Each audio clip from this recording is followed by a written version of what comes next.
আমাদের বক্তব্য খুব পরিষ্কার।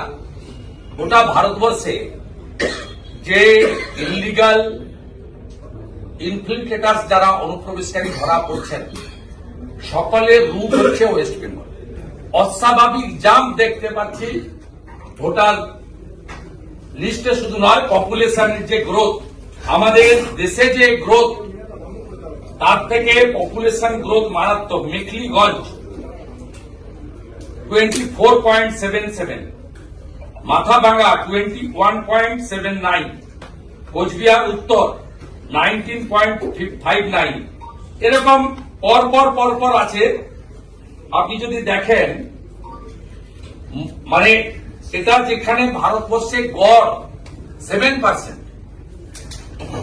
এভারেজ পপুলেশন গ্রোথ হচ্ছে 7%, এবং এই যে তালিকা, তুফানগঞ্জ, কুমারগ্রাম, কালচিনি, আলিপুরদুয়ার, ফালাকাটা, মাদারিহাট, আপনি ম্যাক্সিমাম সিট দেখুন চাকুলিয়া, করণদিঘি, হেমতাবাদ, গঙ্গারামপুর, হরিরামপুর, শামশেরগঞ্জ, সুতি, জঙ্গিপুর, নওডা, দমকলে 24.51, সব বাংলাদেশের বর্ডার এলাকা।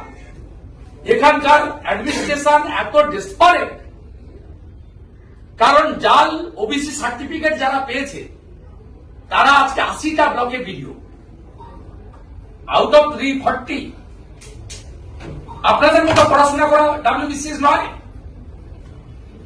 80টা ব্লকে আউট অফ 340 যাদের জাল ওবিসি সার্টিফিকেট, তারা ভিডিও, তাদের কাছ থেকে তারা জানেন যে মমতা না থাকলে তাদের চাকরি থাকবে না, কারণ তারা ফেক ওবিসি সার্টিফিকেটে বা এই পার্টিকুলার কমিউনিটি তারা সব ভিডিও পোস্ট হোল্ড করছেন। আর আপনি ডিএম কে চাইছেন, ডিএম চাইছে ভিডিওকে, আর ভিডিওদের মরা বাঁচার লড়াই তারা বিএলও লিস্ট করছে তৃণমূলকে দেখি। অবৈধ অনুপ্রবেশকারী, specially a particular community Rohingya, those who are coming from Bangladesh border, they are originally for Burma, coming through Bangladesh, তাদের প্রোটেকশনের জন্য chief of the administration, chief minister on the road. আমরা কিন্তু এবার ছাড়বো না। আপনি কেন স্টেট গভর্নমেন্টের লোক ডেপুটেশনে নিচ্ছেন? আপনি কেন সেন্ট্রাল গভর্নমেন্টের লোককে ডেপুটেশনে অফিসে নিচ্ছেন না? 50-50 করতে হবে নিশ্চয়। কোথাও আইনে লেখা নেই যে আপনি স্টেট গভর্নমেন্ট থেকে ডেপুটেশনে নেবেন। আপনার এই অফিসে গ্রুপ ডি থেকে অফিসার পর্যন্ত 50% from central government, 50% from state government, deputation আপনাকে নিতে হবে। এই অফিসটা নবান্ন থেকে চলবে না। আরিজ আফতাব যা করেছে মিস্টার আগরওয়াল, আপনাকে সেটা আমরা করতে দেব না। আপনাকে আমি স্পেসিফিক উদাহরণ দিচ্ছি। আনসারুল বাংলা জঙ্গি, তার সদস্য সাদ শেখ, তিনি গত বছর ডিসেম্বর মাসে মুর্শিদাবাদের হরিহর পাড়াতে, এটি খাজেরি মাদ্রাসা থেকে আসাম এসটিএফ ধরে, মমতা ব্যানার্জির পুলিশ ধরেনি। সেই সাদ শেখ 3 বার পশ্চিমবঙ্গে ভোট দিয়েছে। তার আধার কার্ড আছে, এপিক কার্ড আছে।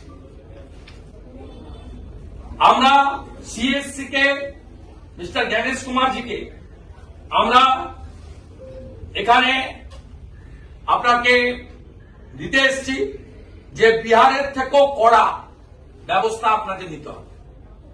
সমস্ত যে বর্ডার ডিস্ট্রিক্টগুলো রয়েছে, এই বর্ডার ডিস্ট্রিক্টগুলোর অবস্থা কি হয়েছে? আমাদের বক্তব্য খুব পরিষ্কার। আমরা বিহারের মতো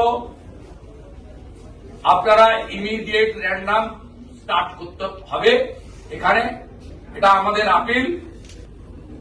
আমরা আপনার কাছে এসেছি ন্যাশনাল ফ্ল্যাগ নিয়ে, রোহিঙ্গা অনুপ্রবেশকারী মুক্ত পশ্চিমবঙ্গ চাই। এই রোহিঙ্গা মুসলমান মুক্ত ভোটার তালিকা করতে হবে, রোহিঙ্গাদের খালাকে, রোহিঙ্গাদের খালাকে মমতা ছি ছি, মমতা ছি ছি, এই দাবিতে বিজেপি লড়ছে।